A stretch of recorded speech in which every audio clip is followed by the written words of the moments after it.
Pour répondre aux questions que vous avez posées, Monsieur le Sénateur Lecomte, vous avez raison sur l'articulation entre mécanisme d'ajustement carbone et pacte vert, puisque le pacte vert et les propositions de la Commission européenne de juillet dernier, ce sont, si je me trompe, 13 textes législatifs, dont le MACF est un seul d'entre eux. Et donc, il faudra sans doute un moment un accord d'ensemble, c'est évident. Mais je crois que l'on peut faire avancer plus vite et qu'on doit faire avancer plus vite ce mécanisme d'ajustement carbone. Il n'est pas complètement isolé du reste, évidemment, mais il est juridiquement et même d'une certaine façon politiquement, conceptuellement détachable du débat plus général sur les normes imposées à tel ou tel secteur, etc. Il y a un point que je n'ai pas mentionné, vous évoquiez l'élargissement des ETS, j'y reviens dans une seconde. Il y a un point qui est très lié au mécanisme d'ajustement carbone aux frontières, ce sont les quotas gratuits, puisque les secteurs qui sont entre guillemets protégés par le mécanisme d'ajustement carbone aux frontières, la proposition de la Commission, l'électricité, la sidérurgie, etc., ceux qui sont très exposés à la concurrence internationale et au dumping environnemental de certains pays, sont aussi souvent des secteurs qui bénéficient aujourd'hui de quotas gratuits. Je le dis très clairement, dans la longue durée, les deux mécanismes ne pourront pas fonctionner ensemble. On ne peut pas avoir deux mécanismes, j'allais dire, de concurrence équitable en quelque sorte. Et si le MACF fonctionne bien, à un moment donné, les quotas gratuits ne seront plus nécessaires. Toute la question est celle du rythme.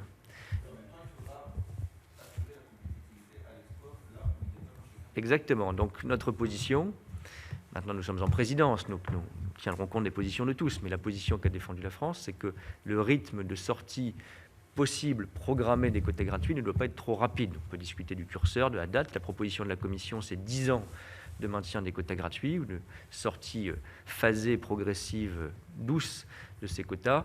C'est probablement un curseur qui n'est pas déséquilibré ou aberrant, mais ça fera l'objet d'une discussion entre les États membres et avec le Parlement européen. En tout cas, il ne peut pas y avoir éternellement les deux, mais il ne peut pas non plus y avoir, c'est encore plus important, tout de suite le mécanisme d'ajustement carbone et zéro quota gratuit. Il faut un moment de coexistence progressive entre les deux. Sur les aspects de compensation économique et sociale du paquet climat, vous avez complètement raison d'insister sur le fait que le paquet énergie-climat ou le pacte vert, c'est une transition écologique, ça a des conséquences sociales. Un des mécanismes que prévoit la Commission européenne, c'est que si le coût de l'énergie dans certains domaines, dans certains secteurs augmente, eh bien, il faut une compensation pour notamment les ménages les plus modestes ou les classes moyennes. C'est ce que la Commission appelle le fonds social.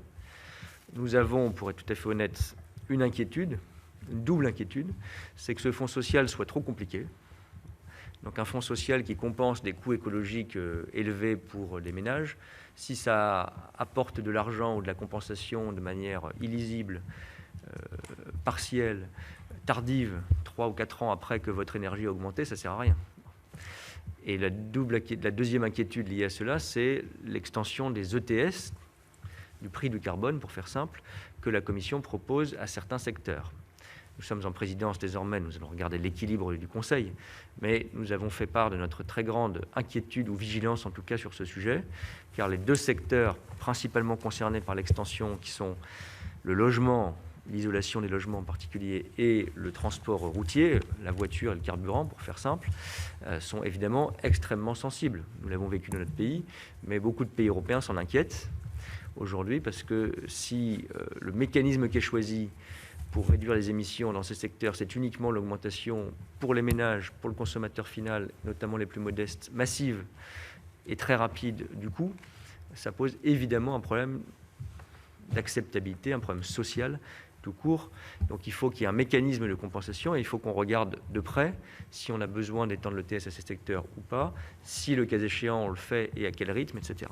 Et donc nous avons un gros point de vigilance sur ce sujet, et quand je dis on, c'est beaucoup d'États membres de l'Union européenne qui ont fait part de leurs grandes réserves sur ce mécanisme d'extension de l'ETS. Je peux vous rassurer, pour être très explicite et publiquement ici, sur le fait qu'il n'y a pas de deal, pardon de le dire en mauvais français, d'échange, de contrepartie, de transactions, état de droit contre ralliement à telle ou telle position. Ça vaut d'ailleurs en matière énergétique comme en d'autres domaines. Que certains pays essayent de le faire ainsi, je ne l'exclus pas, mais on ne va certainement pas rentrer dans ce type de transaction.